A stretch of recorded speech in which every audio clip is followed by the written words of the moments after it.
Do you ever wonder about your heritage, or do you think you already know? In this video, I purchased 2 DNA testing kits to compare to let you know what one I think is the better value for money. In this video, I'm going to be comparing my Ancestry and my Heritage DNA testing kits. Then at the end, I'll let you know what you can do with your raw DNA file once it's been analysed and you can download it onto your phone or computer. Generally speaking, I wasn't interested in finding out about my heritage or anything like that. A few months ago, I randomly woke up and thought I'm going to order a DNA testing kit. And the reason for that is that I had been reading conspiracy theories saying that if you got your DNA test done and you gave them permission to store your DNA, that in 10 or 20 years from now they could contact you and say that they had found a way to reverse the ageing process. Now, whether you believe that or not, that's fine. But I had woke up one day and I obviously thought this was an amazing idea. So I went onto my Ancestry and it just so happened that the kit was on sale. The kit is normally £79 and it was down to £49. It costs more than that if you want to get the health check done, but mine was literally just for the heritage check. So completely spur of the moment, I ordered my DNA testing kit, not thinking that I was going to find out anything particularly interesting. A few days later, I mentioned to my mum that I had ordered one, and she says that she would really like that as well, so I bought her one for her birthday. I decided to buy her one from my heritage so that I could compare the two and do this review video. As luck would have it, I went onto my heritage and it was also on sale from £79 down to £49, so I ordered that for my mum's birthday and the kit arrived 2 days later. Another week or so after my mum's kit arrived, my kit finally arrived. So I ordered mine 2 days before her and it took another week and a half after hers got delivered. So that was quite a difference in delivery time. For the My Ancestry test, you had to spit into a tube. And the tube looked really big, but it turned out that it just had a sticker on it. And it was only about that much that you had to spit in. And you don't eat for about half an hour or an hour before you do this. You can't drink tea, you can't smoke, you can't eat chewing gum or anything. And then you start spitting into this tube. So once you've done that, you screw this little vial on top and you screw it until it busts into it and you shake it and then you put it into a bag, put it into a box and post it away, and that's free postage. The My Heritage kit came with 2 swabs, one for each side of your mouth. So you swab the inside of your cheeks, break it off inside and then put another little vial inside and shake it, and that's to preserve the DNA. You then post that away and I think you just use a normal stamp for that. So my mum's results literally took about 2.5 weeks. I'm sure it said in the instructions that the results would take anything between 2 and 3 weeks, and mine says it could take between 4 and 8 weeks. About a week and a half ago, I received an email saying that I would receive my results on the 5th of October, but I actually received them last week, so they came in a lot earlier than expected. So my mum got her results from My Heritage first. When you open up your results on the email, it opens up with a globe and it zooms in on the places that it thinks you're from. So my mum's results said 88.8% Irish, Scottish and Welsh, 4.7% Finnish and 6.5% Iberian. It then has a map underneath to show you where these places are, because when I read that and it said Iberian, I didn't even know what that was supposed to mean. As you can see on the map there, Finnish would be Finland and Sweden, and Iberian would be French, Spanish and round about Italy. And then the 88.8% is Irish, Scottish and Welsh. And just in case you don't watch this channel and just in case you don't recognise this accent, we actually do live in Scotland. That was the ethnicity estimate. You can then go into DNA matches where it tries to match up with people from all over the world who have previously took this test. And I was really surprised at this because the My Heritage database is supposed to be minuscule compared to My Ancestry. So when it came up with so many matches, I was really shocked. And it said here that she had 9,107 DNA matches. Now that's not saying that that's close relatives, right? Like when you go down to the matches, it'll maybe say second cousin twice removed or estimate 4th cousin. Like, I didn't even know what that was, right? It says here like 3rd cousin twice removed. And then it shows you their name and sometimes it shows you what country they're from in a little circle. Some people's profiles are private. And you can actually view some people's trees as well. And that's when you put in your family tree, If other people's family trees match, like if the same names start to match, you get notifications and it'll say that they think that they found somebody who's related to you, and then you can add their family tree to yours. But I think that you actually have to pay to be able to do that. Although it gives you the option to see it, sometimes it shows you it and sometimes it doesn't. As I mentioned earlier, you can do a health DNA test that tells you about genetic risks or carrier status. And if you decide to get the heritage one done now, and later on you want to get the health one done, and you've told them that they can save your DNA, you just pay a little bit extra money and you don't have to send new DNA away. Personally, I've got no interest in getting anything like that done, but you might want to get it done for some reason in the future. On My Heritage, you can build a family tree for free, and then when other members of the family decide to do a DNA kit, you can link the family trees later. Anything else that I see on this app, you need to pay for. Like, there's ways to view birth certificates, death certificates, immigration certificates, and all sorts of information. Like, maybe they'll find a family member who was in the news in old newspapers, and you'll be able to read stuff like that. But you do have to pay for that through a membership, and my mum doesn't have anything like that, so I wouldn't be able to go more into that at the moment. A few weeks after my mum got her DNA results, I got mine, and needless to say, I was shocked. Now, I was the only person who was shocked, but I really couldn't believe it. I live in Coatbridge, and a lot of people here celebrate St Patrick's Day, and I can't stand it, and I'm constantly saying to people, stop telling people you're Irish, you're not Irish. Stop saying to people that you come from Ireland, you don't even come from Ireland. And it's just a thing that really bothers me, because people actually walk about here telling everybody that they're Irish, and they were born in Scotland and their parents were born in Scotland, and it just drives me insane. And it's something that I moan about it all the time. So when I got my results, I was a bit like, okay. My results showed that I was 63% Irish and 37% Scottish. And to a lot of people, that's not surprising. It's just the fact that I go on and on about people telling other people that they're Irish when they're not. And then it turns out that I'm actually 63% Irish, so I can't really say that to people anymore, can I? To begin with, I really wasn't that bothered about finding out my heritage. But then on my Ancestry, it does something that's really quite interesting. So you can click on Discover Your DNA Story. Once you click on that, it shows you a map.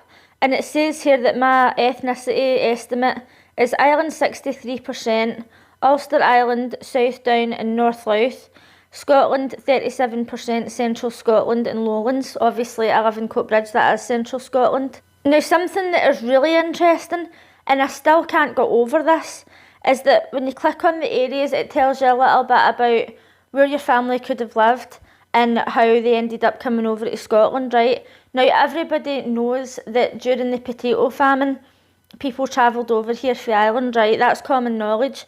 But the thing that just totally blew my mind was the fact that it pinpoints Louth in Ireland, right? Now, I had never even heard of Louth before, but once I had read that they thought that that's where my family came from and that they had moved over here during the potato famine, I kind of thought, right, that's going to be common knowledge, because that's when a lot of Irish people came over.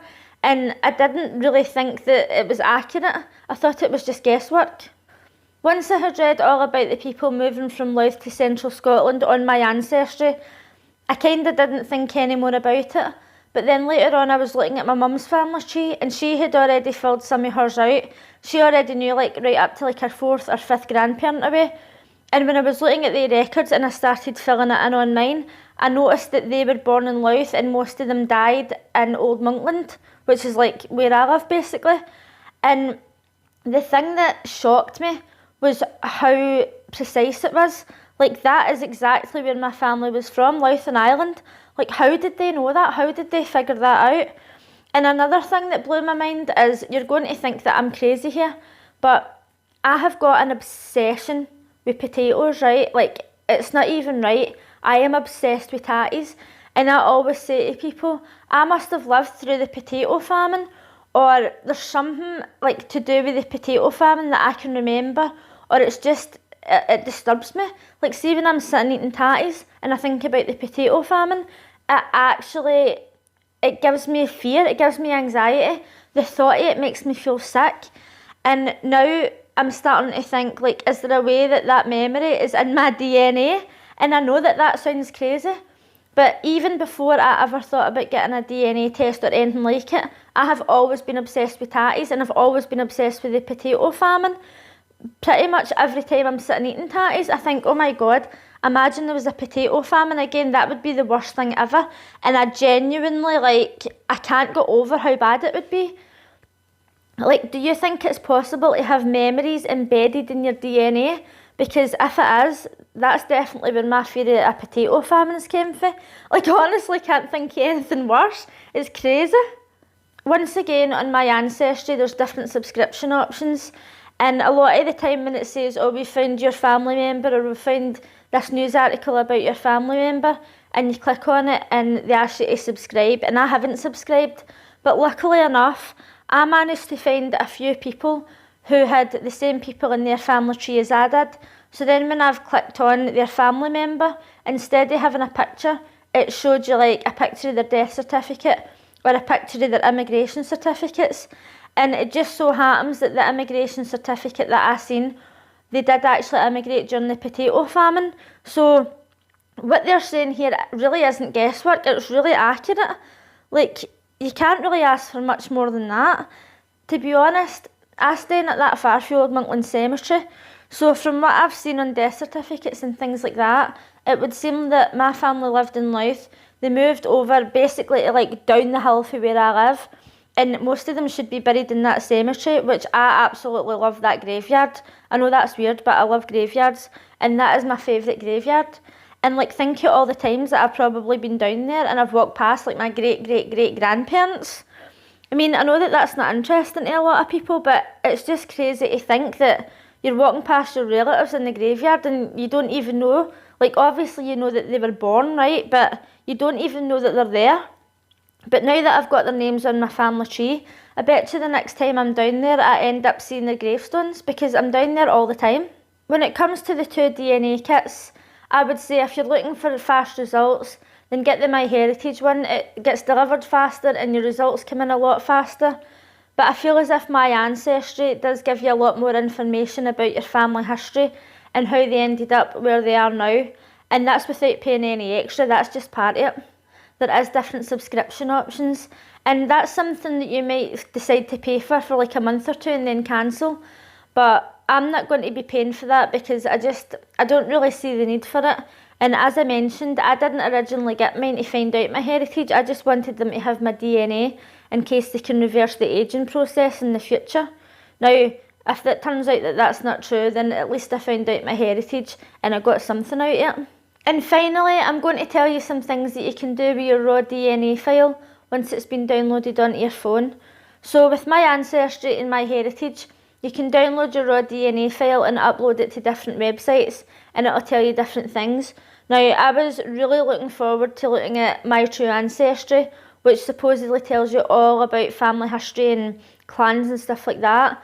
But then when I uploaded my raw DNA file, it really didn't tell you much.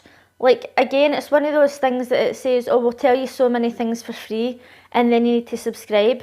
But the things that it was telling me for free really weren't of interest.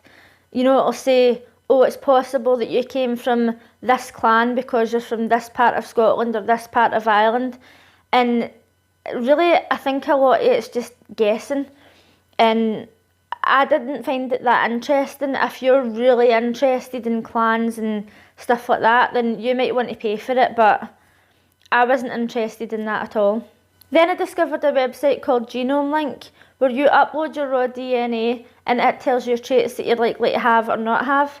Now, they do tell you that it's not 100% accurate, because when they look at your DNA, they only look at a tiny fraction of it, and a lot of it is basically guesswork. But from what I got in my results, I was shocked at how accurate it was. Now, it wasn't 100% accurate, but it was at least 90% accurate, and I honestly couldn't believe it.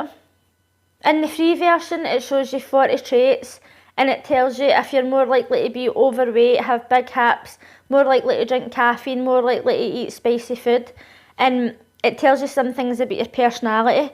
Now, I will admit that the personality side of it didn't really seem that accurate, but the rest of it was just shocking at how accurate it was. Like, it was saying that I would be less likely to eat spicy food, more likely to eat bitter food, and then it'll tell you things about like allergies that you could have. Now that was the free version, right? And I really wanted to do a review on the paid version, and I paid for it today, and me and my friend were going to do a reaction video, but then they messaged me and says that it takes 24 hours, and I was like, do you know what, by that point the time will have passed, so I cancelled my subscription, although I would still really like to see what traits it says I'm supposed to have. But if you're interested in trying that out, I definitely recommend it. And if you've ever tried it before, let me know in the comments and tell me how accurate you think it was. And finally, you can take your DNA file and upload it onto a different heritage website. So I uploaded my DNA onto my mum's MyHeritage, and then it told me how much a match I was with her. So it says that our DNA is matched 49.5%. Then if I want to get a heritage estimate from them, I pay an extra £35, and that just saves me from sending away for another cat, because some people like to get multiple kits done to test to see if they come back with the same answers. And now obviously I'm not going to pay another £35 to find that out, but if that's something you want to do, then that is an option and you'll save a bit of money. After posting my DNA results on Facebook, so many people messaged me and asked me where I got the cat, how long it took, and they told me that they wanted to get it done too. And I was surprised because I didn't think that anybody I knew wanted to get this done.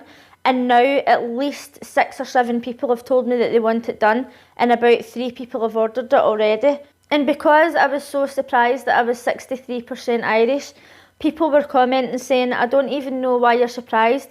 You've got the typical Irish-Scottish personality. You're fiery and opinionated, and you can drink any man under the table. And I was like, do you know, I didn't even think about it like that. It just always has annoyed me when people say that they're Irish when their parents are Scottish, and even maybe their grandparents are Scottish. And it just doesn't make sense to me to go around saying to people that you're Irish. I mean, even though I've got my DNA results, I'm still not going to go around telling everybody that I'm Irish, because I'm not. And by the way, when you sign up for the DNA kit, they ask if they can keep your DNA sample. They don't just keep it automatically. Obviously, I chose that they could keep mine.